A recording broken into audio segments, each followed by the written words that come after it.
धनुजवनकृशानं ज्ञानिनामग्रगण्यं सकलगुणनिधानं वानराणामधीशं रघुपतिप्रियभक्तं वातजातं नमामि। श्री राम जय जय राम,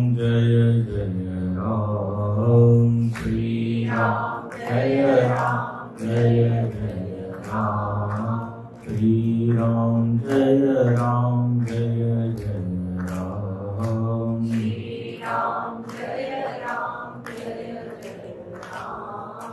श्री राम जय राम,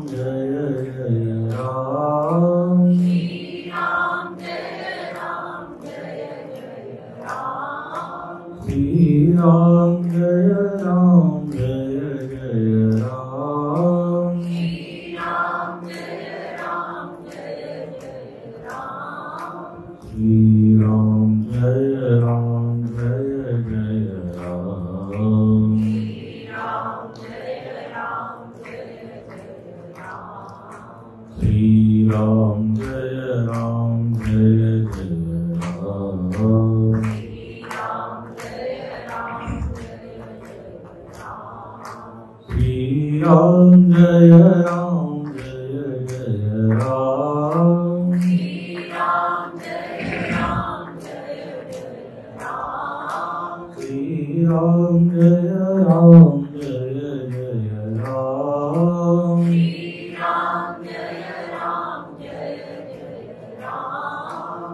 मनु और शत्रुपा, यह एक ऐसी दंपत्ति है जिन्होंने तपस्या की और कहा यह गया कि यह प्रथम मानवीय सृष्टि के दोनों सदस्य हैं। ब्रह्मा जी से ही ये प्रकट हुए। मनु और शत्रुपा ने कहते हैं ध्यान किया, जप किया, उपवास किया, तो भक्ति से संबंधित जो साधना है इसको उपासना कहते हैं।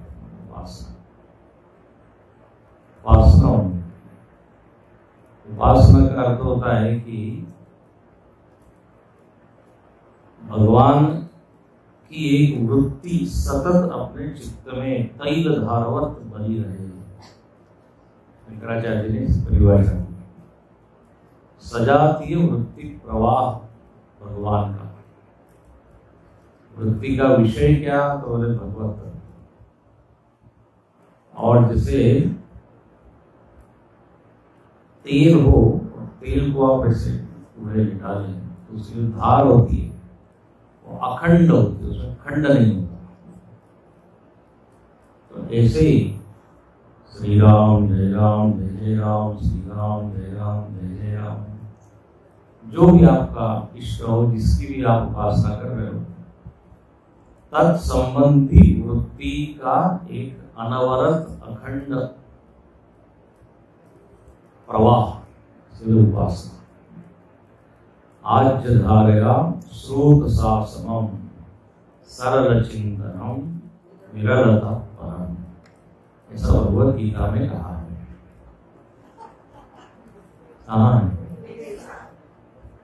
बोले आप जो बोले मालूम ही नहीं है, अभी यहाँ श्रोता लोग नहीं जिनको फर्क समझ जाए उपदेश सार और भगवान रमण महर्षि हुए बड़े संत, उन्होंने उपदेश सार नाम का ग्रंथ लिखा। उसमें जब भक्ति की साधना वो बताते हैं तो उसमें यही कहा कि सरल चिंतन, चिंतन दो प्रकार का होता है, विरल चिंतन, सरल चिंतन।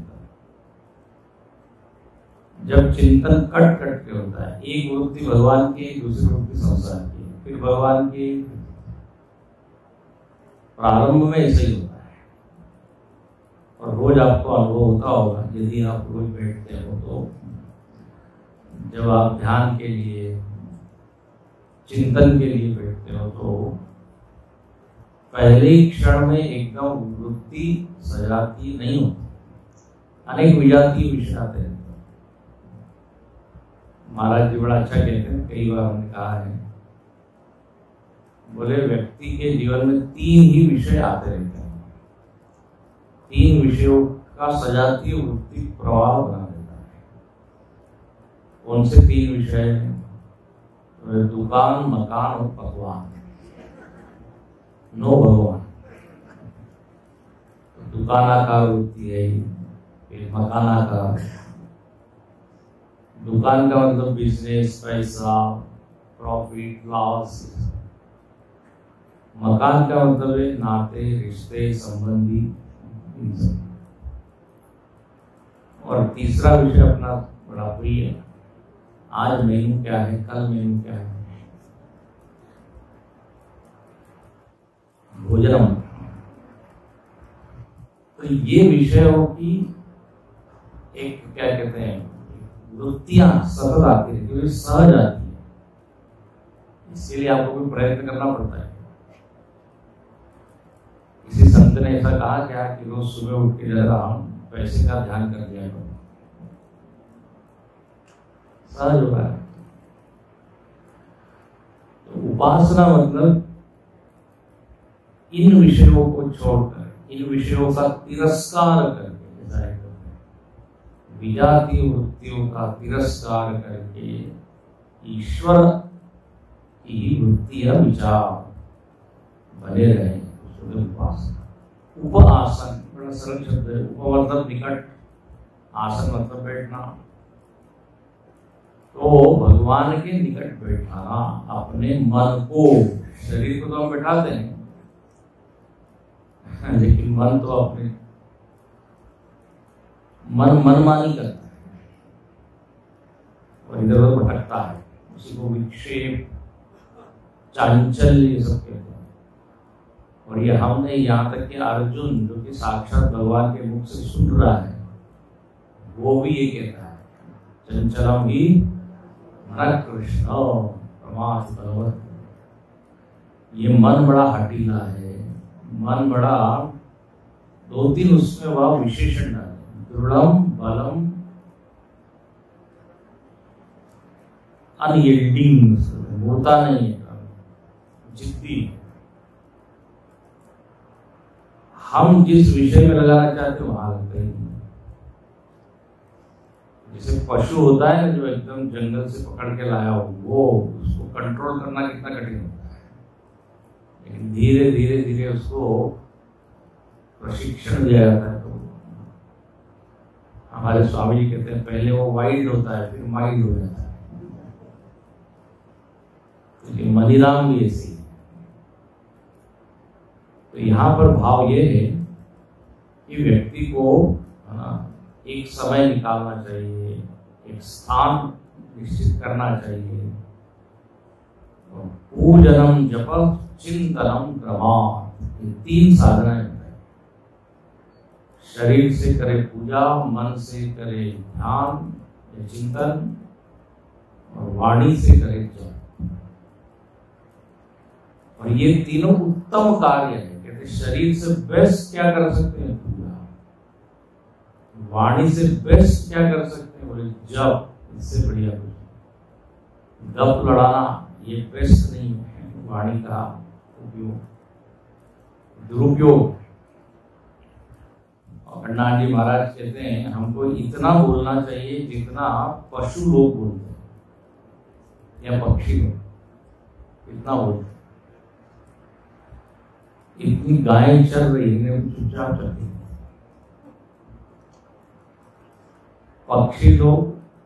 पक्षी पेड़ में बैठते हैं रात में, शाम को तो इकट्ठे थोड़ी देर तक उनकी होती है डिस्कशन, तुम कहाँ गए थे, वो कहाँ गए थे, उसको क्या कहते हैं कलरव।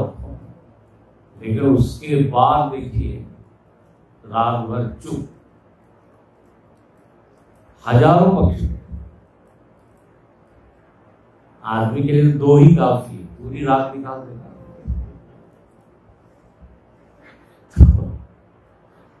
वो कहते थे जितनी जरूरत है ना उतने, और जरूरत वाली चीज बहुत कम है। बहुत ज्यादा बोल रहे मतलब आप इधर उधर की मिर्च मसाला डाल के कुछ भी बोल रहे, सच नहीं, सच बहुत कम है बोलने के। कोई बच्चा था वो 6 साल तक बोला ही नहीं। 7वें साल एक दिन अचानक बोल पड़ा, सब्जी में नमक कम है। माता पिता हैरान, बोले इतनी देर तक बोला किसने? तो बच्चे ने कहा अभी तक सब ठीक चल रहा था, आज थोड़ी जरूरत पड़ गई बोलने।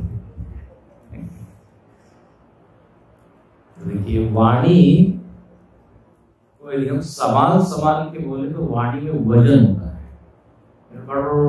कर रहे तो फिर कोई आप अच्छी चीज भी बोल रहे हो तो भी सामने वाला उसको कोई कीमत नहीं देगा। लेकिन कम बोलते तो लोग एकदम अच्छा उन्होंने बोला है क्या, अरे वाणी में वजन पैदा तभी होता है जब कम बोला जाए, सच बोला जाए। युधिष्ठिर की वाणी में वजन था, इसलिए जब बोला अश्वत्थामा हतः तो विश्वास किया। भीम बोला तो बोले वाणी को आपको सजाना है तो जप करें, मन को सुधारना है तो ध्यान करें। तो यहाँ पर ये तो सूत्र दिए हुए हैं, इनके जीवंत उदाहरण क्या है? तो बोले मनुष्य, इन्होंने ये उपासना की, गहन गाढ़ी उपासना।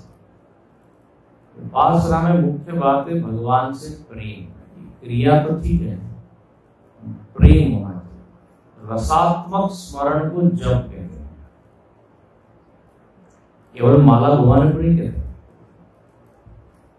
माला तो कर में फिरे, जीव फिरे मुख माही।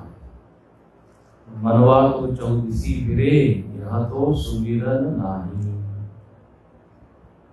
तीनों 3 दिशा में घूम रहे हैं। देखो एक होता है भगवान का नाम रटना और एक पुकारना। जब आप पुकारते हो मतलब क्या है, आप ये भाव रखते हो कि वो सुन रहा है। जीवंत मान के जब आप नाम लेते हो तो उसे पुकारना, और नहीं तो रट रहे हैं। और आजकल तो वो एक काउंटिंग के लिए भी आता है,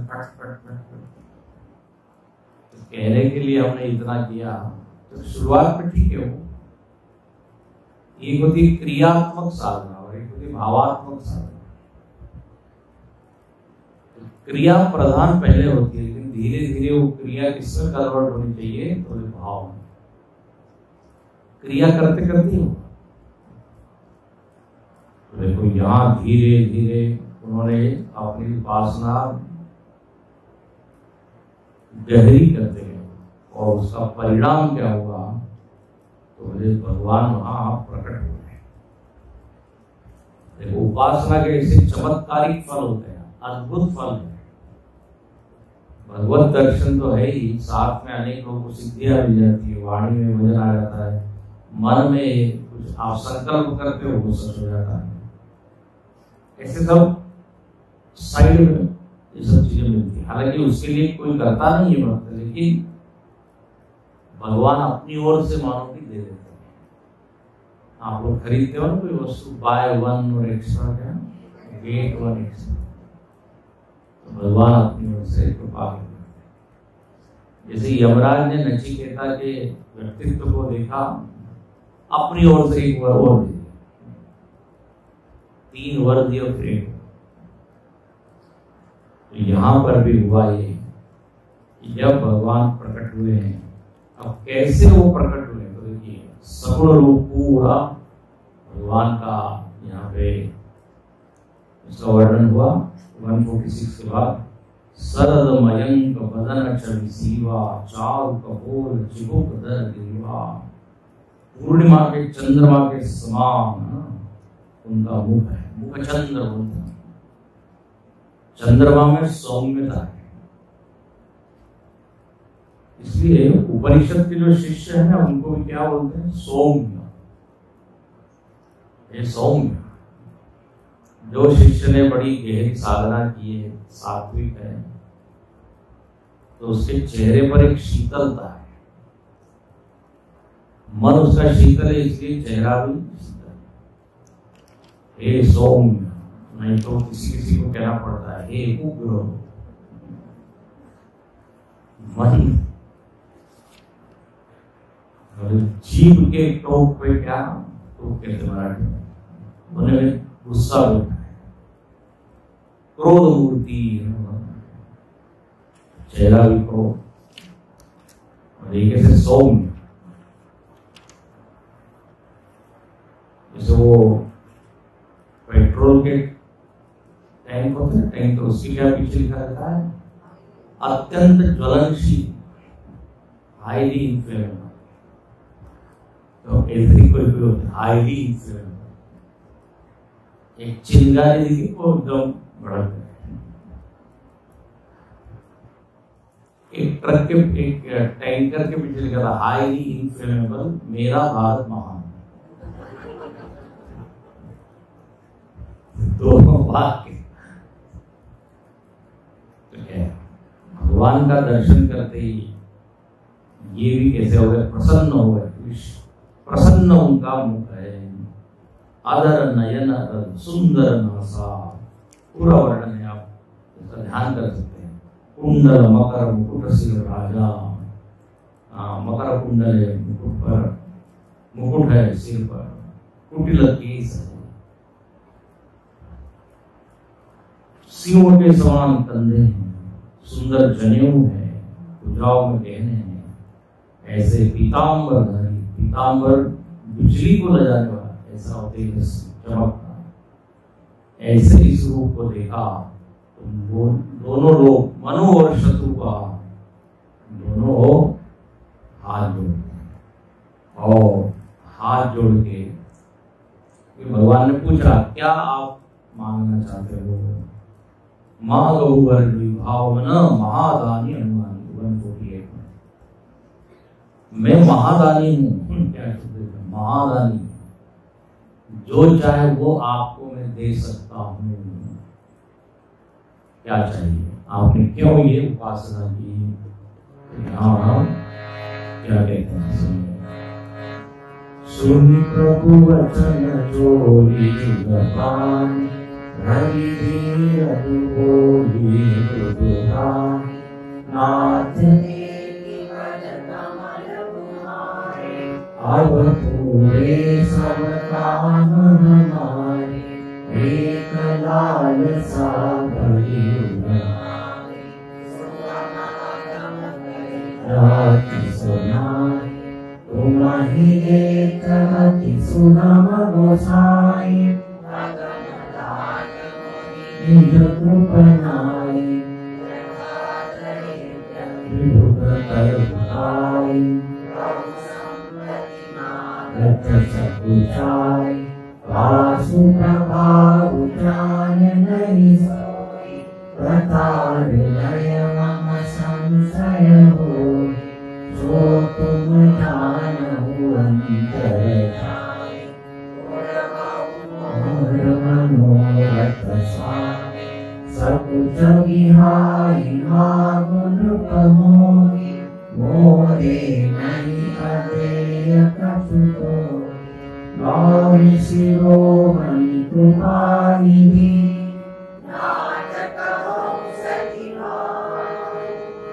चाहु तुम्हि समान सुत, प्रभु सन कवन गुणा, सियावर रामचंद्र की जय, पवन सुत हनुमान उमापति महादेव की जय, बोलो भाई सब संतन की जय। हाथ जोड़कर धैर्य धारण करके दोनों लोग गदगद हैं, भाव विभोर है, भाव विभोर है। कहते हैं बस आपके चरण कमलों का दर्शन हो गया, हमारी सारी कामनाएं पूरी हो गई, अब पूरे सब काम। भगवान ने कहा ठीक है फिर हम चलते हैं। फिर कहने लगे वैसे तो अब हमको कुछ नहीं चाहिए, लेकिन एक लालसा बड़ी एक लालसा है, और उसका पूरा होना तो बड़ा हमको कठिन लगता है, लेकिन अब आपके लिए तो कुछ भी दुर्गम अगम नहीं है। हनुमान चालीसा में क्या था? दुर्गम काल सुगम अनुग्रह तुम्हारे बस। तो अगम हमको लगता है, लेकिन आपके लिए सुगम है। हमको बड़ा संकोच हो रहा है मांगने में, लेकिन अब मांगते हैं, आप कह रहे हैं मांगो मांगो।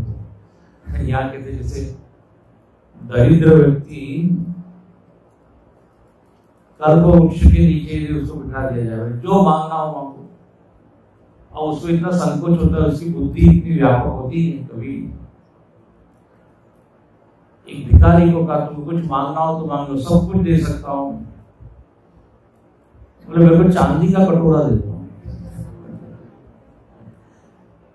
क्योंकि उसकी बुद्धि में व्यापक चीज आई। तो ऐसे छोटी बुद्धि में ज्यादा मांगना पूर्ति नहीं आती, बोले ऐसी हमारी स्थिति हो गई। बहुसंपत्ति मांगत सब चाहिए, संकोच हो रहा है बहुत बड़ा मांगने में। बहुत यहाँ पे प्रस्तावना करते हैं, कठिन है लेकिन आपके लिए सुगम है, मांगने में संकोच हो रहा है, और वैसे तो आप अंतर्यामी हैं तो आप जान ही गए होंगे। भगवान ने कहा don't go round and round, come to the point. वापस सुनाई पेंसिल और शार्पनर, शार्पनर जो है वो पेंसिल को कहता है, don't go round and round, come two point. Pencil को एकदम हो जाती है। बहुत प्रस्तावना करने के बाद वो कहने लगे महाराज एक हमारी इच्छा है कि आपके जैसा पुत्र हमको चाहिए, आपके जैसा। भगवान ने सुना, बड़े वाह बहुत बढ़िया, एकदम सोच के मांगा है, ऐसा तो कोई मांगता नहीं। लोग क्या मांगते हैं? सुख संपत्ति, हाँ रोग निवारण। हम एक भजन गाते हैं, यह विनती रघुवीर गोसाई। हमारे स्वामी जी को बड़ा प्रिय था, मालूम है कितनी बार मैंने उनके साथ गाया। तो उस भजन में बड़ी अच्छी बात है, भगवान से बोले भगवान एक विनती है, यह विनती। बोले क्या विनती? बोले मैं कुछ मांगना चाहता हूँ। मांगो। तो गोस्वामी तुलसीदास जी पहले वहां ये बोलते कि हमको क्या क्या नहीं चाहिए, ये मत देना। चाहो न सुगति संपत्ति, रिद्धि सिद्धि विपुल बड़ाई, रिद्धि सिद्धि यश नेम फेम, और क्या संपत्ति समृद्धि, यही मांगते हैं। सुख संपत्ति घर आवे, हाँ कष्ट मिटे तन का, ओम। लेकिन यहाँ पे ये कुछ नहीं मांगा, अद्भुत मांगा है। बस आप, भगवान ने कहा एवमस्तु, ऐसा ही होगा। लेकिन बात ये है मेरे जैसा तो और दूसरा कोई है नहीं। आप क्या कह रहे हो? मेरे जैसा पुत्र आपको चाहिए? अब मैं तो एकमेवाद्वितीय हूं, मेरे जैसा तो कोई नहीं। ब्रह्म के 2-3 प्रकार नहीं है, चेतन के प्रकार नहीं होते। ऐसा नहीं कह सकते कि यहाँ 135 चैतन्य बैठे हुए हैं, 135 ब्रह्म बैठे हुए हैं। सब लोग हैं ब्रह्म, मजेदार बात है, लेकिन उसके प्रकार नहीं। एकम सत विप्रा बहुधा वदंती, एक सत को अनेक रूप में लोग बोलते हैं या वो देखा जाता है। अरे इतने पंखे हैं, हर पंखा जो है हवा दे रहा है, तो क्या हर पंखे में बिजली अलग है क्या? विद्युत शक्ति तो एक ही है, लग रहे हैं कि अलग अलग है, माइक में अलग हो, पंखे में अलग हो।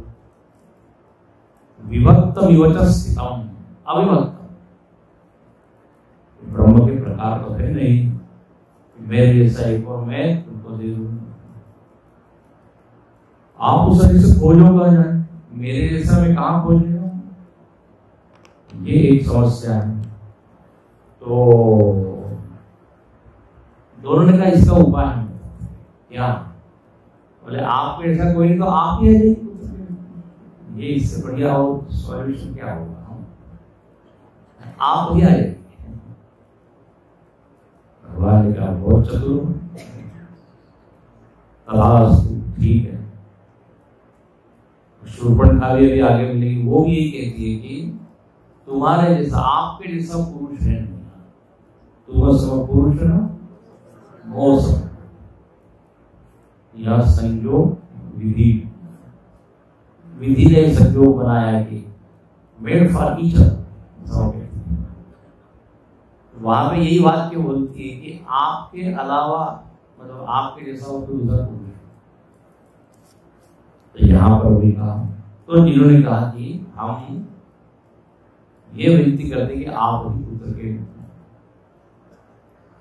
स्वामी विवेकानंद की कथा है, एक कोई स्त्री उनके ऊपर बड़ी आकर्षित हो गई और अब वो ऐसा सीधा तो नहीं कह सकती कि मैं आपको चाहती, तो वो कहने लगी कि मैं आपके जैसा पुत्र चाहती हूँ। तो विवेकानंद ने कहा आज से मुझको ही आप पुत्र मान लो।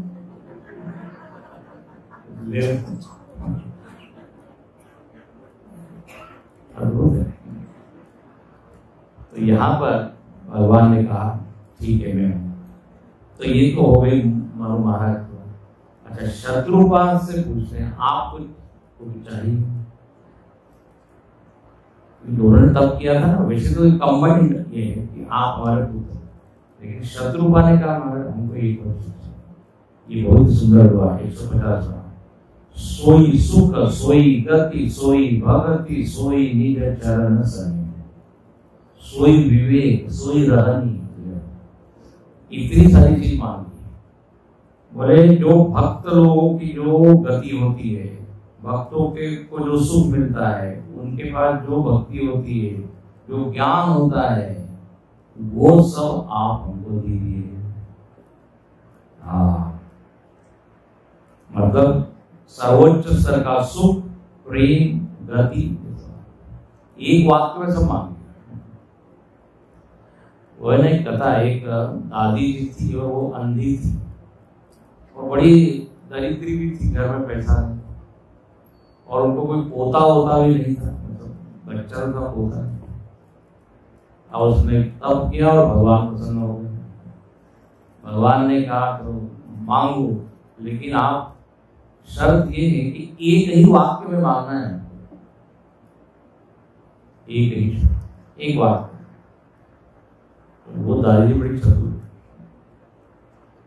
देख भी नहीं सकती, पैसा भी नहीं है, उसका पोता भी नहीं है, तो क्या मांगा? बोले भगवान मैं ये चाहती हूँ कि मैं अपने आंखों से मेरे पोते को सोने चांदी की प्लेट में भोजन करते हुए देखूं। तो पोता भी मांग लिया, सोना चांदी भी मांग लिया, आग भी मांग लिया। मांगने का भी विवेक। गुरु जी सुनाते, लोग बड़े कुछ भी मांग लेते, भगवान आया और सामान्य चीज मांग ले। एक व्यक्ति वो खा रहा है तमाम, भगवान प्रसन्न हो गए, मालूम नहीं कैसे हुए, हो गए। क्या चाहिए? बोले वो चूना खत्म हो गया, चूना भगवान ने कहा तुमने तो वर को चूना लगा दिया। इतने बड़े भगवान से मांगना चाहिए, ऐसा मांगना चाहिए कि मांगने के लिए कुछ रहे ही नहीं। भगवान से भगवान को ही मांगना चाहिए। हम लोग भगवान से दुनिया को मांगते हैं। ये प्यार नहीं है, ये व्यापार है। हाँ, भगवान को माध्यम बना लिया, चाह रहे हैं दुनिया को। असली भक्ति क्या है? जब भगवान से भगवान को ही हम चाह रहे हैं। तो यहाँ देखो इन लोगों ने यही मांगा। भगवान कहते हैं वाह भाई, आप लोग बड़े चतुर हो और शुद्ध हृदय वाले हो, आपको कुछ नहीं चाहिए, मैं प्रसन्न हूं और मैं आपका पुत्र बन के आऊंगा। देखो इन लोगों ने शुरुआत तो कहां से की थी? हमारी सारी कामना पूरी हो गई, लेकिन धीरे धीरे करके बहुत मांग, वही सुख दीजिए, वही गति दीजिए। ऐसे श्लोक सुंदर कांड में गोस्वामी जी बोलते हैं, नान्या सुधा रघुपते हृदये स्मरीये सत्यम वदाम च भवान अंतरात्मा। तो पहले वाक्य क्या कहते? कुछ भी मुझको सुहा नहीं। भगवान ने कहा ठीक है, लेकिन तीसरी लाइन आते आते भक्ति प्रयच्छ गोकुंड और निर्मलाम, भक्ति दीजिए भगवान और क्या कर दीजिए, कामादि दोष रहितम कुरु मानसम, काम आदि दोष से मन को खाली कर दो। मम हृदय कंज निवास कुरु कामादि फलदल। भगवान ने कहा तुम करो ना, ये मेरे को बुला रहे हो। बोले हमने वोट किया, होता नहीं, आप ही आइए हो, झाड़ू लगाइए। काम आदि केवल साधन से होता है, यह गुण साधन ते नहीं होगी, तुम्हारी कृपा भाव कोई। ये यहाँ पर जब ये हुआ, दोनों को कहा अब आप ऐसा कीजिए, बहुत वर्षों तक आप भोग भोगी, स्वर्ग में जाइए, और एक तो समय आएगा तब मैं वहां पे रहूंगा। आदि शक्ति ही माया जो है वो कौन बनेगी? सीता जी, और मैं आऊंगा, सब बता दिया। अब कहते हैं ये तो माता पिता की व्यवस्था हो गई। देखो ये सारा अवतार की पृष्ठभूमि बन रही है। कथा कहां से चली थी? पार्वती जी को शिव जी सुना रहे। पार्वती जी ने प्रश्न पूछा था, ये ब्रह्म जो है वो मनुष्य कैसे है, या मनुष्य ब्रह्म कैसे है? तो कहा निर्गुण ही सगुण बनता है। कब बनता है? कोई कोई निमित्त होता है, अलग अलग समय पे अलग अलग कोई कारण है। नारद जी ने श्राप दिया तो आने वाले, अब आएंगे तो कोई घर चाहिए, कोई माता पिता चाहिए, ये हो गया। अब वो कहते हैं एक और यह इतिहास पुनीत थी वही कही वृषकेतु 152। ये इतिहास हमने आपको सुना दिया, शिव जी ने पार्वती जी से। यही भरद्वाज जी को सुनाया, किसने? याज्ञवल्क्य। अब कहते हैं अगला जो एक प्रसंग है, इसमें कथा आती है रावण के जन्म। अब राम जी तो आ रहे हैं, भगवान नारायण जी राम जी, लेकिन कब आते हैं वो? तो जो अधर्म बढ़ता है, तो अधर्म कौन करता है? तो बोले बड़े बड़े ऋषि चढ़। और नारद जी ने भी उधर श्राप दिया था कि तुम दोनों निश्चित होंगे। बोले कौन है वो, कैसे बने? तो ये पूरी एक कथा आती है, लेकिन इस कथा को हम बिल्कुल आराम से स्किप कर रहे हैं। ये कथा आती है एक प्रताप भानु राजा की। ये बड़ी लंबी कथा है, प्राय कथा करते नहीं लोग। वो एक जन्म में प्रताप भानु राजा रावण हुआ। हाँ देखो टेक्निकल बात है, अलग अलग समय में रावण अलग अलग होता है। दशरथ कौशल्या भी अलग अलग कल्प में अलग अलग बनते हैं।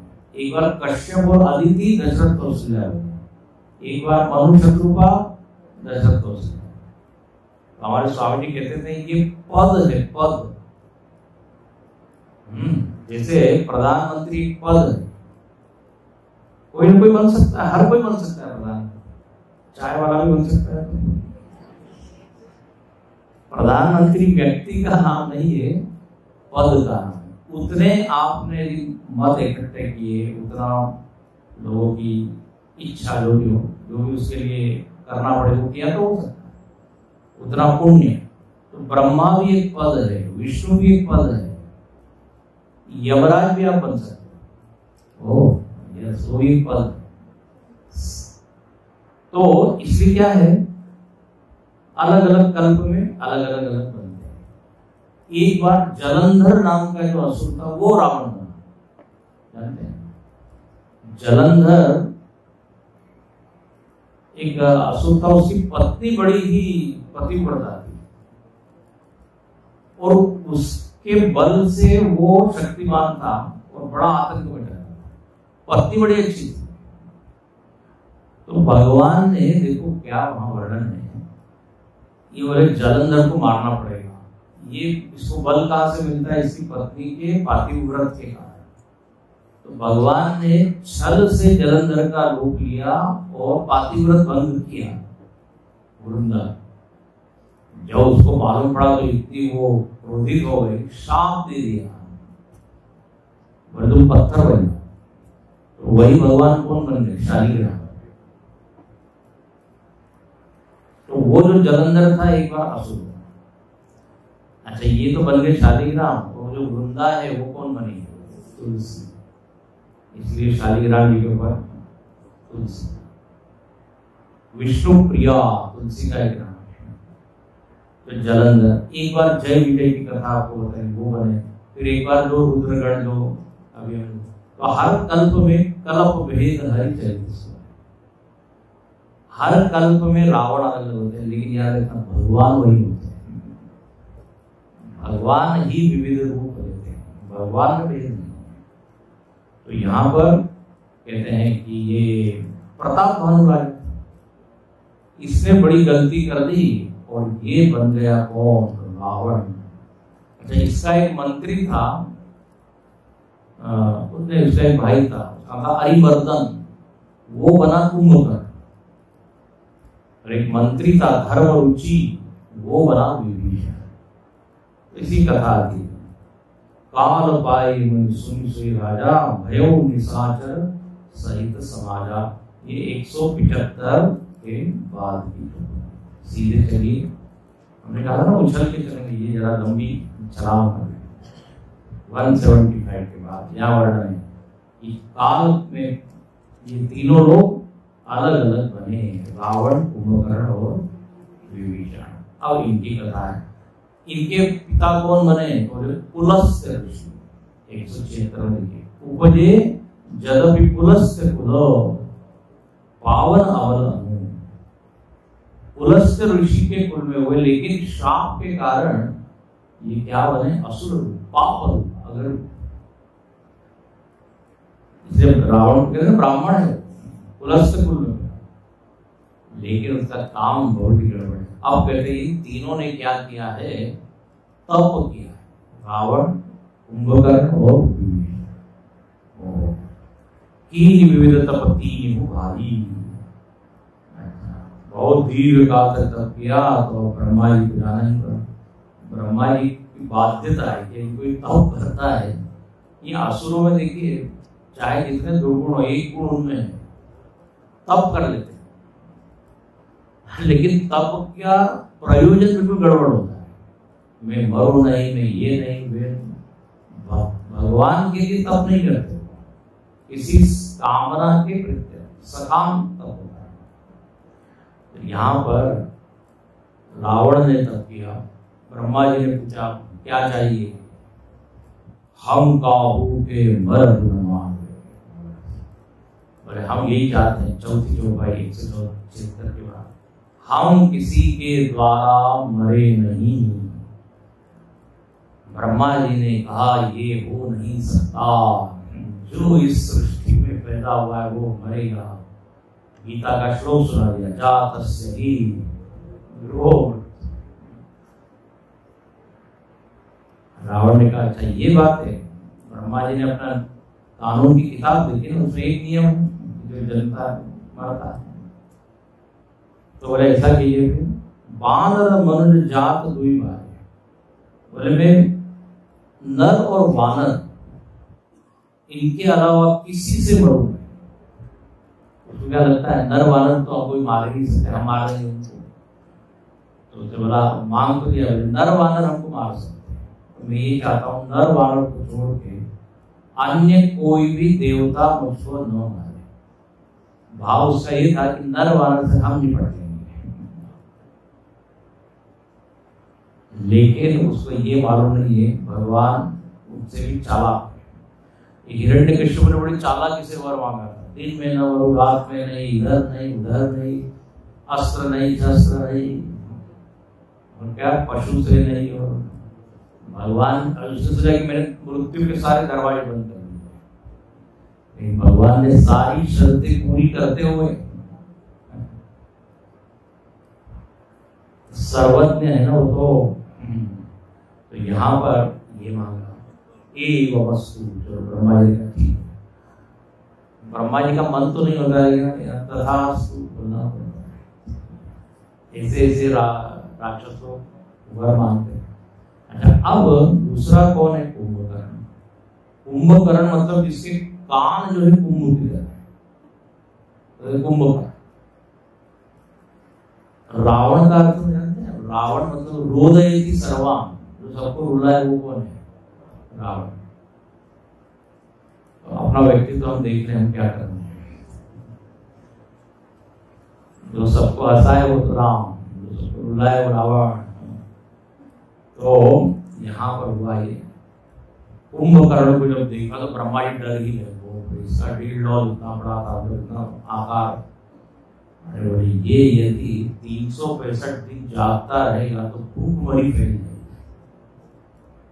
यही सब खा जाएगा। क्या करे क्या करे? ब्रह्मा जी ने तुरंत सरस्वती को फोन किया, जल्दी आओ तो कुछ। अब वो मांगने वाला था क्या होगा, मुझको इंद्रासन दीजिए, इंद्रासन।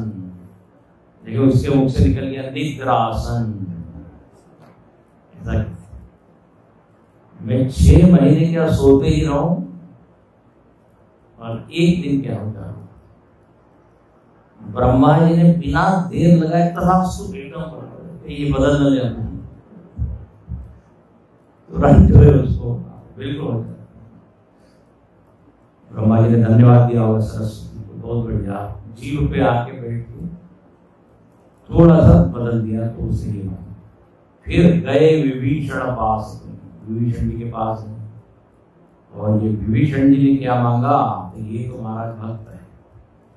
हिमादेव भगवंत पद कमल अमल अनुराग। वो हमको क्या चाहिए? भगवंत। जो विभीषण जी के आप चरित्र देखेंगे बहुत बढ़िया है। लंका में जहाँ की सारा वातावरण विरोधी है वहां भक्ति करते हैं। आसान नहीं।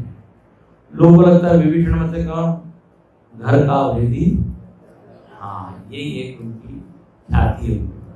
अरे बोले भेदी है, ये सब लंका को डुबाने में ही का भेद बदल चला गया ऐसा, लेकिन इतना ही नहीं है, काफी कुछ। तो विभीषण जी तो भक्त है। तो कहते हैं अब ये तीनों तो तप क्या हो गया, तप का फल मिल गया। अब कहते हैं जो रावण है इसका विवाह हुआ है मई की एक पुत्री है, उसका नाम मंदोदरी, मय तनया, उसके साथ विवाह हुआ है। और समुद्र के बीच में एक ब्रह्मा जी का बनाया हुआ एक किला है, त्रिकुट पर्वत। समुद्र है, समुद्र में त्रिकुट पर्वत है, उसमें एक किला है, उसी का नाम है लंका। ये लंका में ये रावण जो है रहता है। और यहाँ पे जो है सारे भोग है, काफी धन संपत्ति है। अब जब हम पढ़ेंगे सुंदर कांड में हनुमान जी देखते हैं कनक कपोट विचित्र मणि सुंदरायत नाम। उस लंका की बाउंड्री वाल सोने की, आप समझ सकते हैं। बाहर के दीवारी में सोना है तो अंदर कितना बड़ा होगा, ऐसा वो नगर है। और ये रावण जो है, इसको ये मिल गया है वर, अब तो हमको कोई मार सकता ही नहीं। अब इधर उधर जाके क्या करता है, सबको डरा रहा है, धमका रहा है, और बोले हमको तो दुनिया में जो जो अच्छी चीज है वो लंका में आनी चाहिए। ऐसा उसका क्या हो गया, आग्रह।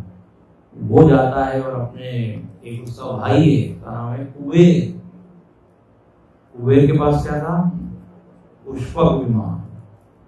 वो लेके आए, बोले आपको बेचारा कुबेर क्या करे, पुष्पक विमान क्या है। जितनी सुंदर स्त्रियां थी ऋषि मुनियों की कन्या, वो भी सब हो लेके आए। तो ऐसा बड़ा ही अत्याचारी इस तरह उसका क्या स्वभाव, और वो जो है लोगों को धमकाता है। अच्छा, फिर क्या कहते हैं, इनका एक पुत्र है, उसका नाम क्या है, इंद्रजीत। रावण के देखिए पूरे परिवार का वर्णन, इंद्रजीत। इंद्रजीत में जिसने इंद्र को जीता हुआ है, उसका एक और नाम है मेघनाद, जिसका नाद कैसा है, मेघ की तरह। और उसके ऊपर रावण का खूब विश्वास। सुंदरकांड में हम देखेंगे, भरोसे लायक, जब क्रिकेट में होता है ना, भरोसे लायक बैट्समैन, ये जाएगा तो सेंचुरी मारेगा। ऐसे ही मेघनाद तो बेचता है, वो कहता है तुम जरा हनुमान जी को पकड़ के देखो, कौन बांध रहा है।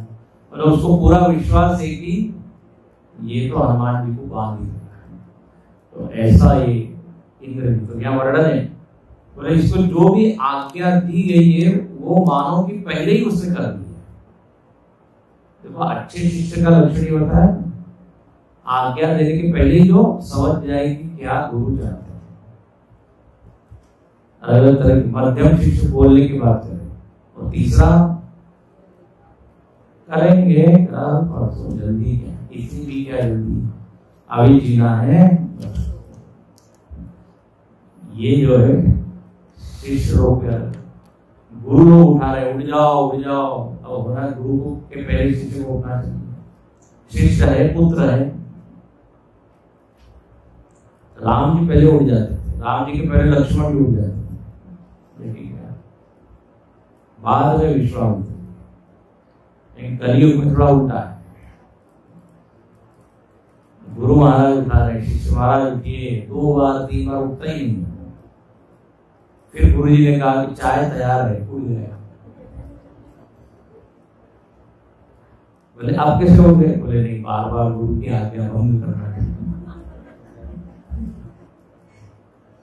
तो यहाँ पे उदाहरण ये दे रहा, मेघनाद देना, ये रावण के प्रति इसकी बड़ी श्रद्धा आदर, एकदम बढ़िया शिष्य है, बढ़िया पुत्र है। यहाँ मानो कि पहले ही उसने कर दिया है जो कहा। अब कहते हैं ऐसा ये पूरा इनका परिवार और देवताओं को धमकाते हैं, ऐसा वर्णन है। ये आप देखिए 179 के बाद, 179 क्या बोलेंगे,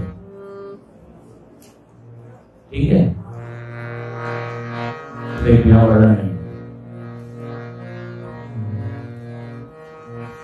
सुख संपत्ति सुख से न सहाय, जय प्रताप बल गोपी बढ़ाई, नूतन सब बाढ़ जाय,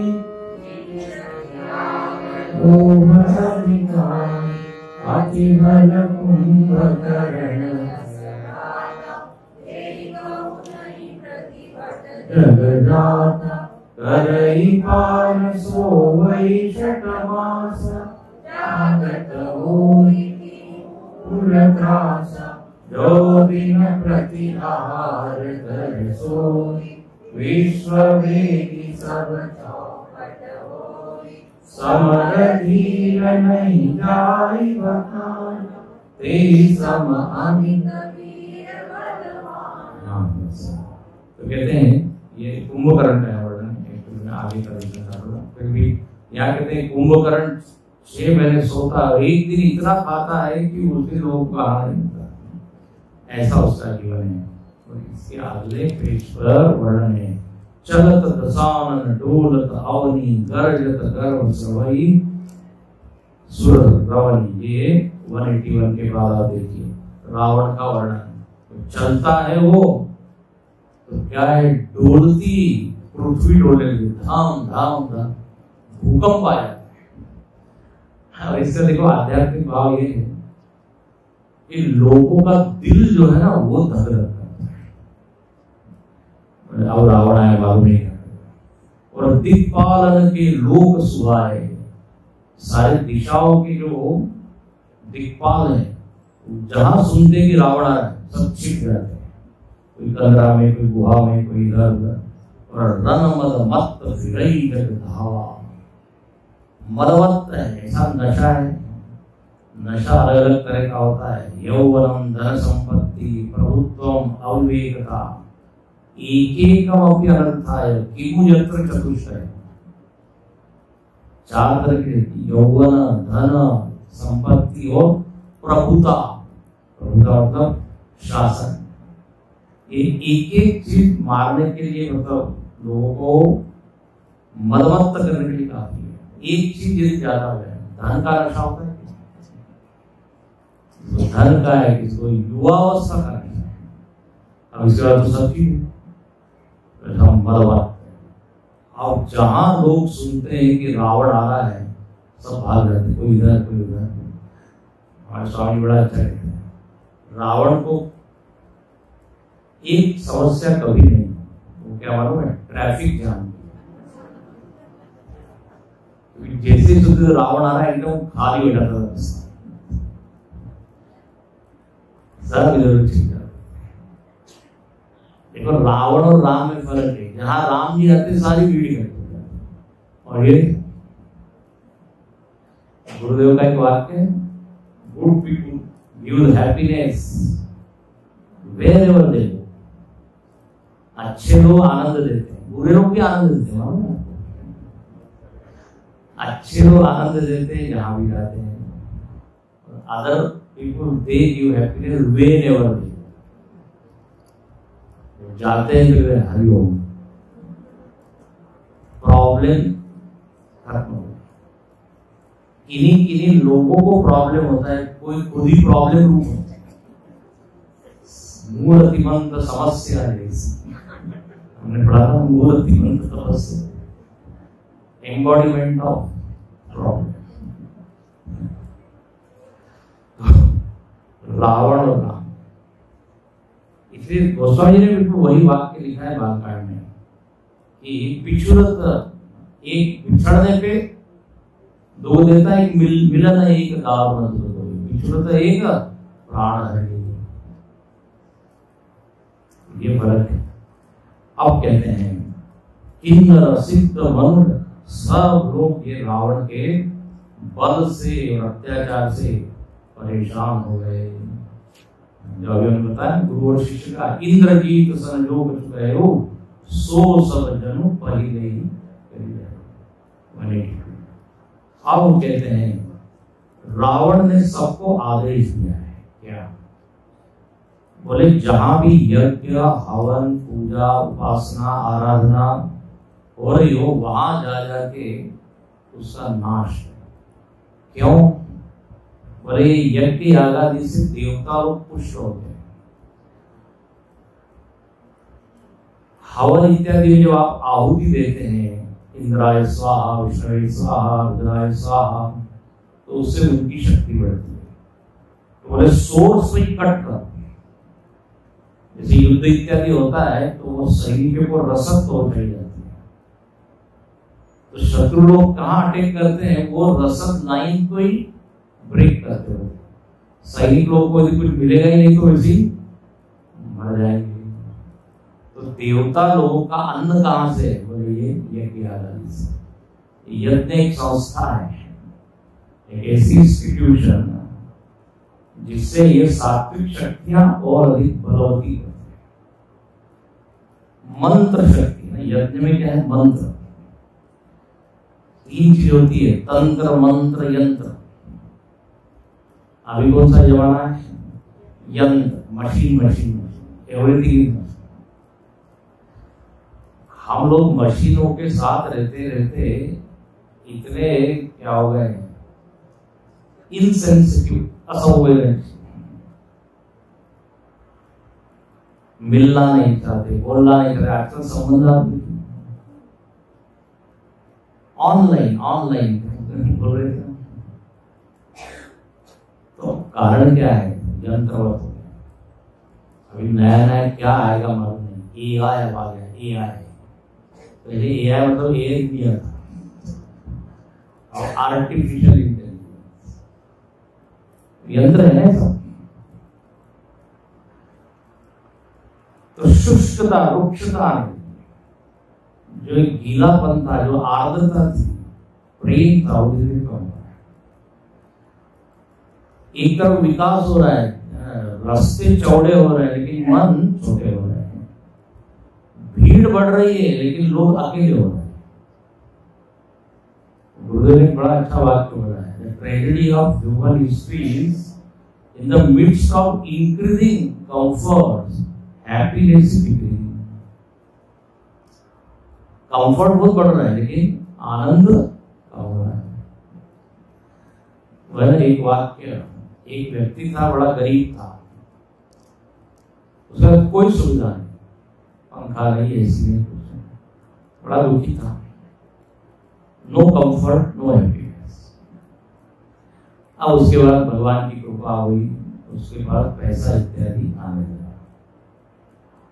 अब उसके बाद सब कुछ आ गया, टीवी है, वो फैन है, वो एसी है। अब उससे पूछा, भाई अब आप खुश हो? Are you happy? पहले की स्थिति में और अब की स्थिति में क्या फर्क है? पूछा उससे।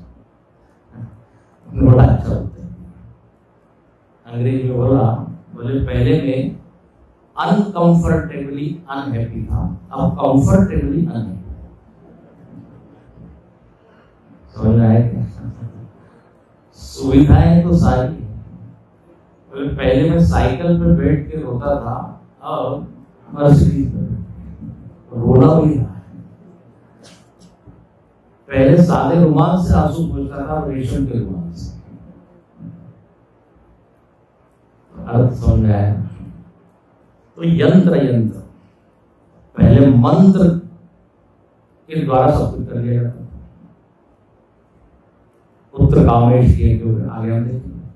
तो ये मंत्र जहां पे हो रहे हैं, वहां पे आप क्या कीजिए, आक्रमण कीजिए, और जैसा आदेश था तदनुसार सद्गुरु आक्रमण होने लगे।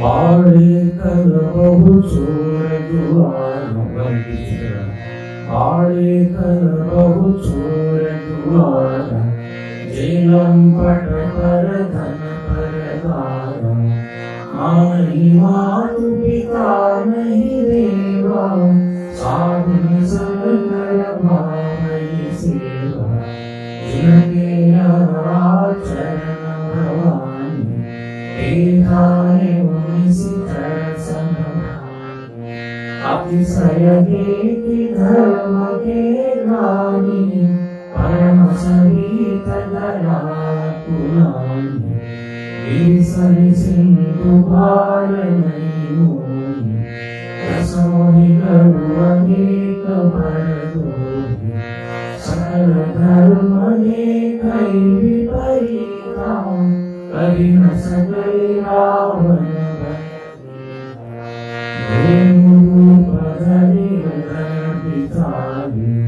रही कहाँ ग्रह सुरम संताप सुनाए सिरोई,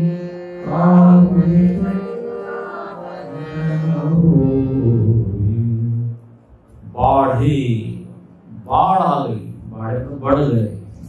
कौन बढ़ गए? खल का तो होता है ना, ख और लो, तो खाते हैं और लड़ते हैं, खल शॉर्ट फॉर्म हो गया। एक शॉर्ट फॉर्म आपने सुना है, शतक्रतु, शक्र, इंद्र का नाम है शक्र, जिसने 100 यज्ञ किए, शतक्रतु, शक्र वो इंद्र है। पहले भी शॉर्ट फॉर्म होते थे। आपको एक पूछे, केवी यादव किसका नाम है? केवी यादव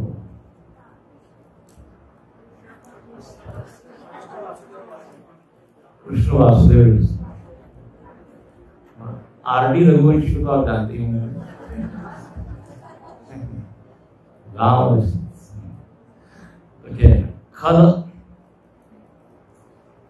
दुष्ट लोग जो है वो उनकी बाढ़ आ गई, और माँ नहीं माँ को पिता नहीं देवा, घर में जो है माता पिता की आज्ञा मानते नहीं, वो इतना अधर्म हो गया। गुरुजी सुनाते हैं, बोले वो आजकल मोबाइल में आपको कनेक्शन लगते हैं 2G 3G।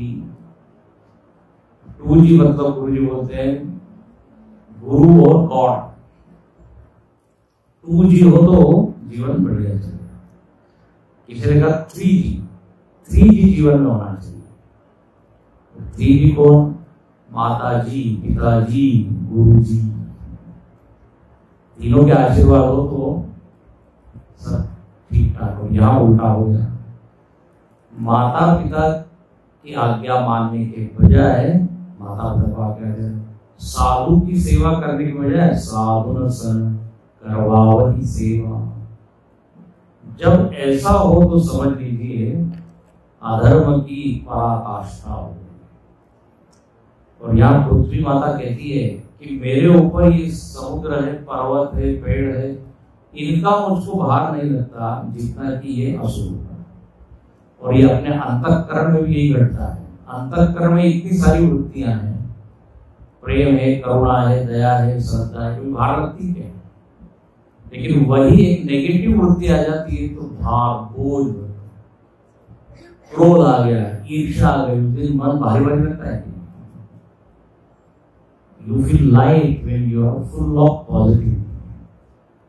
वही यहाँ पृथ्वी माता कहती है, सकारात्मक लोग हैं तब तो कोई बात नहीं, लेकिन ये सब। अब वो पृथ्वी माता गाय का रूप लेके जाती है। गाय का रूप इसलिए कि गाय को देख के देखिए मन में एक दया भाव, कृपा भाव आता है कि इनकी मदद करनी चाहिए। वो गई ब्रह्मा जी के पास। ब्रह्मा जी ने कहा कि हम भी परेशान हैं, सारे देवता लोग भी परेशान हैं, तो बोले क्या किया जाए? बैठे सुर स्वरूप कर ही विचारा, मीटिंग हुई सब लोग। बोले वैसा है, हम सब चलते हैं कहाँ? भगवान नारायण के पास, वही कुछ उपाय बताएंगे। अब बोले नारायण भगवान कहाँ है, कहाँ मिलेंगे? किसी ने कहा वैकुंठ में। बोले नहीं, आजकल क्षीर सागर में। तो अलग अलग उनके ठिकाने हैं, कभी वैकुंठ में, कभी गोलोक में, कभी अवतार क्या कहते हैं, किसी भक्त को दर्शन देने के लिए भक्त के घर। कहाँ मिलेंगे? भगवान शिव जी जब बोलते हैं तो क्या बात है, हरिव्यापक सर्वत्र समान, प्रेम ते प्रकट होई मैं जान। बस बोले हरि सर्वत्र है, यहाँ वहां क्या बोल रहे? वो देश परिच्छिन्न, काल परिच्छिन्न नहीं है, त्रिविध परिच्छेद शून्य है, वो तो कहीं भी प्रकट हो जाएगा। बस आवाहन करने की बात है। सब लोग जो है आवाहन करते हैं, इसको कहते हैं समष्टि प्रार्थना। समष्टि प्रार्थना। और उसमें जय जय सुरनायक जन सुखदायक प्रणत पाल भगवंत, बहुत लंबी स्तुति। और इसमें ईश्वर के जितने लक्षण है वो सब बताए हैं। आप अविनाशी है, अविनाशी तद्विद्धि येन सर्वमिदं तथाम, फिर अविगतम, गोतीतम, अव्यक्तम, गीता के जितने लक्षण। आप ऐसे हैं, माया रहित हैं, यही सृष्टि उपाई त्रिविध बनाई, संग सहाय न दूजा। बोले आप कौन है? सृष्टि के कारण है। और देखो यार, देखिए बड़ा संकेत, वेदांत के पूरे विचार है। मैंने कहा गोस्वामी 16 वर्ष तक वेदांत पढ़े, ऐसा प्यारा शब्द डाल देते हैं। सृष्टि बनाई बोले आपने अकेले बनाई। वेदांत में इसको क्या बोलते हैं? अभिन्न निमित्त उपादान कारण संग सहायन दूजा। तीन तरह के कारण होते हैं, निमित्त कारण, उपादान कारण, कारण कारण। तीनों कौन है? एक ही है, आप ही है। जैसे हम स्वप्न में हम ही सब कुछ बना देते हैं, संग सहायन दूजा। स्वप्न में आपने बिल्डिंग बनाई तो कौन से कॉन्ट्रैक्टर को आपने कॉन्ट्रैक्ट दिया? You are everything. बड़ा अच्छा सुनाते, स्वप्न में हम क्या परीक्षा दे रहे हैं तो पेपर भी हम ही सेट करते हैं, पेपर चेक भी करने वाले हैं हम, लेकिन फिर भी फेल हो जाते हैं।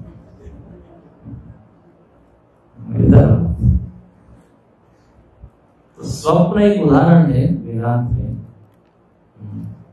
आत्मबोधि वर्ण उपादाने खिलादारे उद्भुतानि वारिणी। तो ईश्वर ही तीनों कारण, संग सहाय दूजा। आप ऐसे, अब आप जरा हमारी भी चिंता कीजिए, ऐसा खूब आर्त भाव से प्रार्थना करते हैं। देखो प्रार्थना में जो है ना अर्थ धातु है, और अर्थ का अर्थ होता है इच्छा। एक होती स्तुति और एक होती प्रार्थना। जब आप कुछ इच्छा लेके स्तुति करते हैं तो दैट बिकम प्रेयर, प्रार्थना, और उसमें एक मांग होती है। हाँ, तो यहाँ पर क्या मांग है? बस इस सृष्टि में व्याप्त अधर्म का आप नाश जल्दी आइए। जब ऐसा हुआ तो जानि सवै सुभूमि सुनि वचन समेत समेत गगन गिराधन धीरधरि हरन शोक संगे सियावर रामचंद्र की जय कौन पवन सुत मां प्रति महादेव की बोलो भाई सब संतन। भगवान आने वाले तो जय का दोस्त। आकाशवाणी हुई, बोले डरिए नहीं, गगन गिरा। देखो आकाशवाणी की गोस्वामी जी का नाम है गगन गिरा। मैंने कहा शब्द ऐसे नए नए डालते हैं। गगन मतलब आकाश, गिरा मतलब वाणी। डरो नहीं, मैं आऊंगा, हरि हऊ, हरण करूंगा इस भूमि का पूरा भार। देखो अधर्म की वृद्धि हो गई मतलब क्या? जो धारण करने वाली शक्तियां, जोड़ने वाली शक्तियां, वो कमजोर हो गई। धर्म किसको कहते? धारणा धर्म, जोड़े। अपने भीतर ऐसी वृत्तियां बैठी हुई है जो जोड़ने वाली है। जैसे श्रद्धा के कारण आप सब जुड़े, प्रेम, मैत्री, विश्वास, धृति, क्षमा, तमो, स्तेयम, शौचम, इंद्रिय निग्रह, धीर, विद्या, सत्यम, क्रोध, दशकम, धर्म लक्षणम। इस सारी वृत्तियों को कहा है धर्म। धर्म मतलब एक क्रिया नहीं है, कर्मकांड नहीं है। तो जब जोड़ने वाली वृत्तियां जिन लोगों में है उनकी संख्या कम हो गई, और तोड़ने वाली जो वृत्तियां हैं वो जिन लोगों में उनकी संख्या मेजॉरिटी। उसी को क्या कहते हैं? अधर्म की प्रवृत्ति। अब देखिए इसके ऊपर वो चर्चा हम करेंगे। जब ऐसा हो जाता है तो भगवान कहते हैं अब मुझको आके ठीक ठाक करना पड़ेगा। और जब बिल्कुल पराकाष्ठा हो, जब जीना मुश्किल हो जाता है, देखिए साधुओं से सेवा कर रहे हैं, माता पिता को दंड किया जा रहा है, अधर्म की पराकाष्ठा। तो गुरुदेव से किसी ने कहा कि अभी भी अधर्म बहुत बढ़ गया है, अब भगवान का आने का समय हो गया है। हम गुरुदेव ने कहा अभी इतना अधर्म नहीं है, इतने अधर्म के लिए हम लोग ही काफी है। अभी शिविर हो सकते हैं, प्रवचन चल सकते हैं, पूजा पाठ आरती सब हो रहा है। तो एक और मजेदार बात, भगवान ने कहा मैं आ तो सकता हूँ, लेकिन माता पिता कौन बनेगा? माता पिता कश्यप आदि की तरह, मनु शत्रुपा की तरह तपस्वी तो इसके लिए भी एक अधिकार चाहिए। है। तो अधर्म की जब पराकाष्ठा हो गई तो भगवान सबको कह रहे हैं आप डरिए नहीं, हम आएंगे। कहाँ आएंगे, कब आएंगे, सब कुछ बता दिया। बोले कश्यप और अदिति ने पूर्व में बड़ा तप किया था और उन्होंने यही मांगा था, तो उनकी इच्छा के अनुसार हम आएंगे। कब आएंगे, नवमी तिथि, चैत्र मास। कहाँ आएंगे, अयोध्या। तो भगवान ने ये सब उनको कहा और कहा देखो भाई आप लोगों का काम करेंगे तो आप लोगों को हमारी सहायता करनी है। आप लोग भी अवतार कार्य में सहायक, तो सभी देवता लोगों का आप क्या बन जाए, वानर। तो अलग अलग जो है वो अंश से, जाम्बवान जो ब्रह्मा जी के अंश हुए, हनुमान जी वायुदेव के, सब अलग अलग हो लिखते हैं। वन चर देह धरी चितिमाही अतुलित बल प्रताप। और बोले बस आप इंतजार कीजिए। आप कहते हैं इधर अयोध्या में दशरथ जी और कौशल्या। अब दशरथ जी की 3 रानियां हैं लेकिन पुत्र की प्राप्ति नहीं। बड़े चिंतित है। एक बार भूपति मन माही भय गलानी। तो बोले कोई बात नहीं, वशिष्ठ जी के पास जाते हैं। वशिष्ठ जी ने कहा श्रृंगी ऋषि को आप बुलाइए। ये श्रृंगी ऋषि का वर्णन वाल्मीकि रामायण में बहुत विस्तार से, ऋषि श्रृंग को कहते हैं, श्रृंगी बहुत विस्तार से। तो उनको बुलाया गया, वो एक्सपर्ट। तो कहते हैं श्रृंगी या श्रृंगी ऋषि का वशिष्ठ बुलावा, पुत्र काम शुभ यज्ञ करावा। वहां यज्ञ होने लगा, स्वाहा स्वाहा आहुतियां पढ़ने लगी। और देखो जब आपका भाव शुद्ध है, मंत्र शुद्ध है, द्रव्य शुद्ध है, तो वो यज्ञ का फल भी होता है। तो परिणाम क्या हुआ, वहां पर अग्निदेव स्वयं चरु लेके प्रकट हुए और दशरथ जी को कहा कि अब आप इसको क्या कीजिए, विभाजित कीजिए। तो तीनों रानियों में उसका विभाजन किया गया। आधा भाग कौशल्या जी को दिया, फिर आधा के आधे किए गए, एक भाग कैकेयी को दिया गया, फिर जो 1/4 रह गया था उसको दोनों ने स्पर्श किया। इससे कौशल्या जी ने और कैकेयी ने। और वो किसको दिया, सुमित्रा ने। सुमित्रा जी के 2 पुत्र हुए, लक्ष्मण जी और शत्रुघ्न, दोनों के। अब कहते हैं अलग अलग यहाँ पर विभाजन हुआ है। और जोग लगन ग्रह पार तिथि सकल भय अनुकूल, चर अरु अचर हर्ष राम जन्म सुखम। सारे योग लग्न ग्रह वार तिथि अवतार के अनुकूल, जिस समय अवतार होना चाहिए, जिस समय प्राकट भगवान का होना चाहिए, वो अनुकूल है। पूरी सृष्टि जो है वो हर्षित है, प्रसन्न है। जैसे श्रीमद् भागवत की कथा में काल परम शोभनम नद्या प्रसन्न सलिला। द्रव्य जो है पंच द्रव्य, पंच महाभूत शुद्ध हो गए, हवा, पानी, नदी, पेड़। क्योंकि सृष्टि ने कहा हमारे स्वामी आ रहे हैं तो हमको तो सजना चाहिए।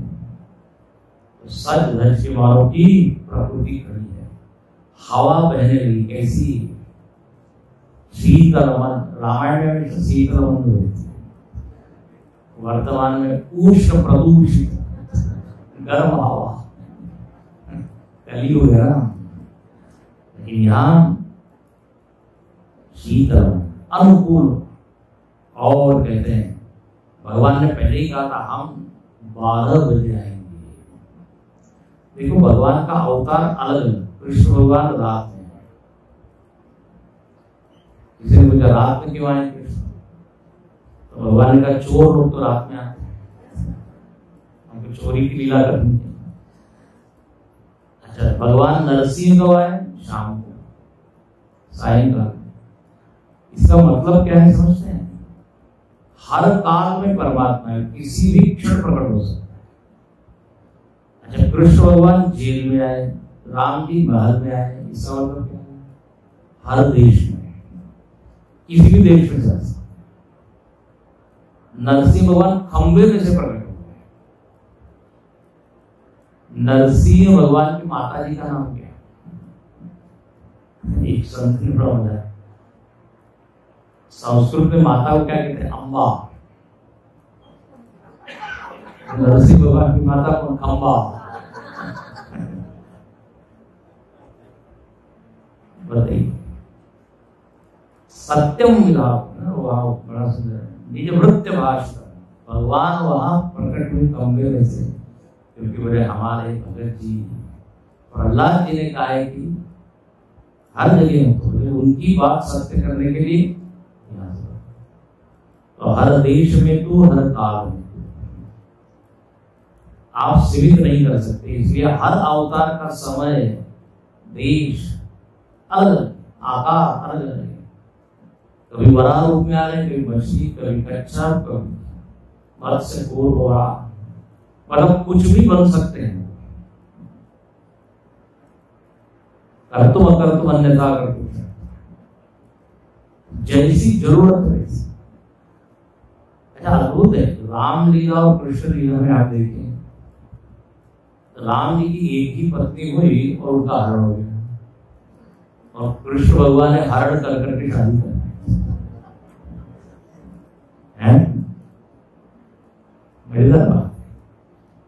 लगभग 20-25 से अंतर है उसमें, समय तो बताएं। तो नवमी तिथि, एक अष्टमी को आया, एक नवमी को आया। बताइए, 8 की संख्या जानते हैं माया की, 9 की संख्या ब्रह्म की है। 9 को किसी भी संख्या से आप गुणा कीजिए और उस संख्या के आंकड़े में जोड़िए, 9 भी आएगा।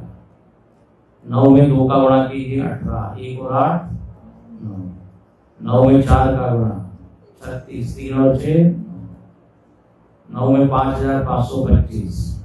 घर में जाके उत्तर क्या आएगा बताइए आप? 9 ही आएगा। लेकिन 8 की संख्या का जब आप गुणा करते हैं तो कम कम होते जाता है।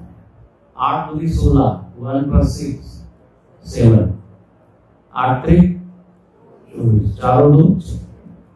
एक ही नहीं मिलता, ये माया है। अब यहाँ पे कहते हैं नवमी तिथि को भगवान आए और चैत्र मास है। नवमी तिथि मधुमास पुनीता, शुक्ल पक्ष विदित हरिप्रीता, मकर दिवस अति शीतल भामा, पावन काल लोक विश्रामा, सीतामंद सुर प्रभाव, हर्षित सुर संतन चाहु, भरत सुमित विकल मणियारा, श्रवण सकल सरितामृत धारा, सो अवसर विरंच रवदाना, चले सकल सुर साहि विमाना, गगन विमल संकुल सुर दूरा, गावै गुण गंध प्रभुता, वर्षै सुमन सुरंजन साहि, गगहि गगन दुहि पावति, स्तुति करै नाग मुनि देवा, बहु विलाप निज निज सेवा, सुर समूह विनती करी, पहुँचे निज निज धाम, जय निवास प्रभु के, अखिल लोक विश्राम।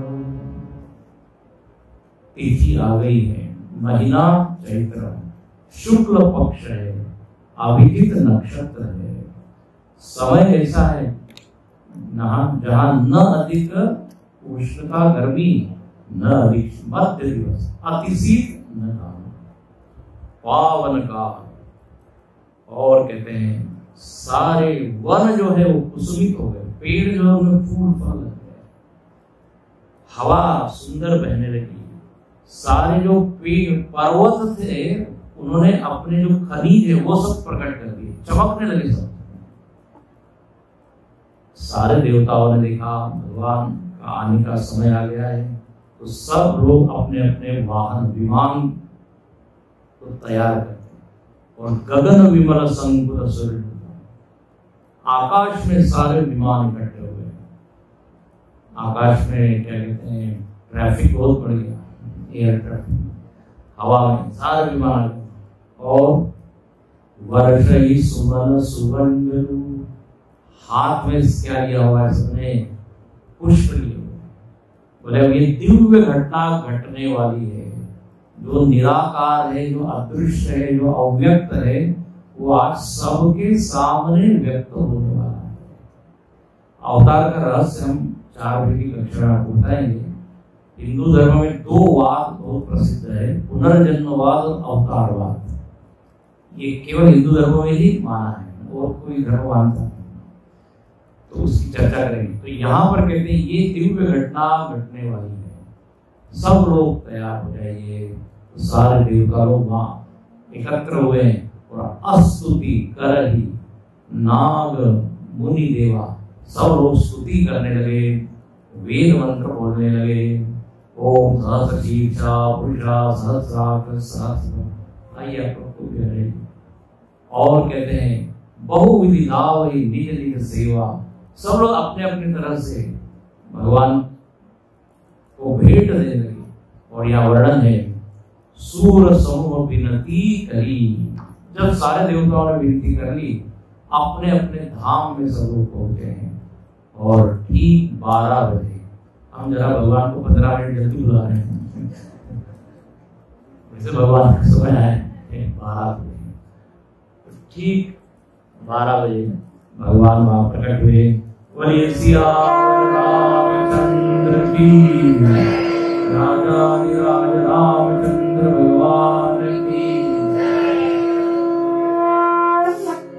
बलि प्रकट कृपाला दीन दयाला कौसल्यादितकारी, हर्षित मनकारी मुनि मनहारी, अद्भुत रूप विचारी, लोचन अभिरामा कंगन श्यामा, भूषण वनमाला नयन विशाला, शोभा सिंधु कर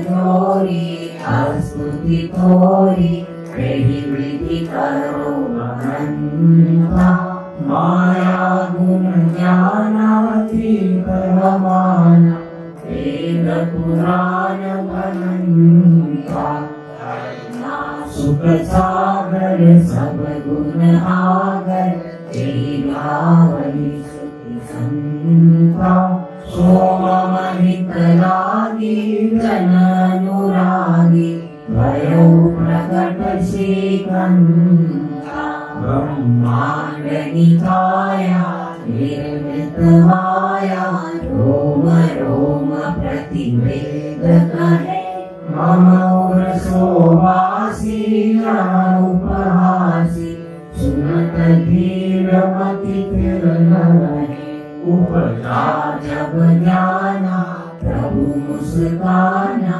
चरित बहुत विधिन चले, कही कथा सुहाई मातु बुझाई, देहि प्रकार सुत प्रेम रहे, माता भूमि बोली सोमति डोली, तजहु तात रूपा, शिशुलीला अति प्रिय सीता, यह सुख परम अनूठा, सुनि वचन सुजाना, रोदन ठाना, कोई बालक स्वरूपा, यह चरित जगावै हरि पद पावै, तेन परहि भवतूपा विप्रदेनु सुरसंकरित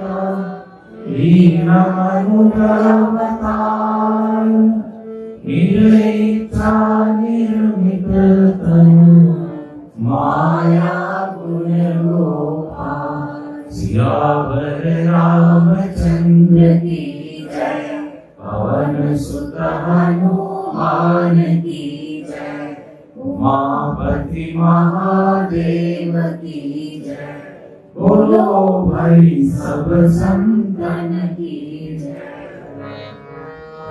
जय सिया राम जय जय सिया राम जय सिया राम जय जय सिया राम जय सिया राम जय जय सिया राम जय सिया राम जय जय सिया राम बोलो राम राम राम राम बोलो राम राम राम राम बोलो राम राम राम राम बोलो राम राम राम राम बोलो राम राम राम सीताराम बोलो राम राम सीताराम जय सिया राम जय जय सिया राम जय सिया राम जय जय सिया राम जय सिया राम जय जय सिया राम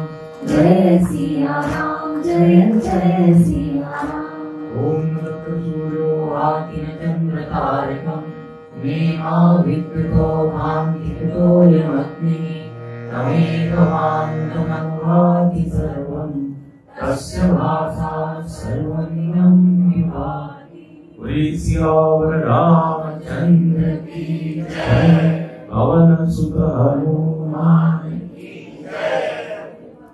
भगवान 12 बजे प्रकट हुए हैं, भय प्रकट कृपाला। देखिए गोस्वामी बड़े सावधानी से शब्द का प्रयोग करते हैं। भय प्रकट नारायण नहीं लिखा है, क्या लिखा है? कृपाला। ऐसे भगवान प्रकट हुए जो कृपालु है। और गोस्वामी जी ने हर जगह कृपालु शब्द का प्रयोग किया। श्री राम स्तुति में हम क्या बोलते हैं? श्री रामचंद्र कृपालु। तो इस तरह भगवान प्रकट हुए हैं। श्री रामचंद्र कृपालु भजमन हरण भव भय दारुण नवकंद्र लोचन कंद्र मुख कंद्र पद कंद्रारुणं कंदर्प अगणित अमित छविनवनीत नीरद सुंदरं पटपीतमानौतडितरुचिषु नौमिजनकसुधावरं व्रजभीनबन्धुदिदेशभारवदैत्यवञ्चनिबन्धनं रघुनन्दनानन्दकन्दकोशल चन्द्रदशरथनन्दनं शिरमुकुटकुण्डल तिलकचारुदारुणं आङ्गविभूषणं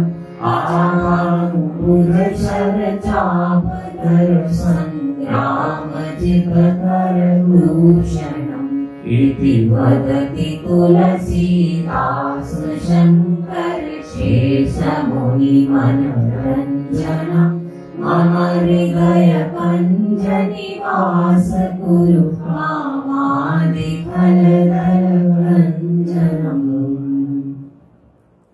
इस तरह कृपालु भगवान प्रकट हुए। अब जैसे ही प्रकट हुए हैं, कौशल्या जी कहती है कीजिए शिशु लीला, कुछ शिशु लीला कीजिए। भगवान ने कहा ठीक है। शिशु की एक ही लीला होती है, वो है रोना। और भगवान जोर से रोए, रोदन करी ठाना। रोने की ठान ली उन्होंने, और इतने जोर से रोए हैं कि पूरे अयोध्या को खबर लग गई कि कौशल्या के यहाँ पर पुत्र है। और सब लोग दौड़ दौड़ के वहां पर आने लगे। राम दर्शन को ले चलो, गुरु ने बहुत अच्छे पंक्तियां लिखी। सब लोग दौड़ दौड़ के वहां आने लगे। अब लेकिन हमारा तो समय हो गया, अब सबको दौड़ दौड़ के उधर जाना है। यहाँ रुकते हैं और अब देखेंगे भगवान ने क्या क्या लीला है। देखो 7 कक्षा लग गई भगवान को लाने में। गोस्वामी ने एकदम शुरुआत में इतना पृष्ठभूमि तैयार कर। ओम पूर्णमदः पूर्णमिदं पूर्णात् पूर्णमुदच्यते पूर्णमादाय पूर्णमेवावशिष्यते। ओम शांति शांति शांति। हरि ओम।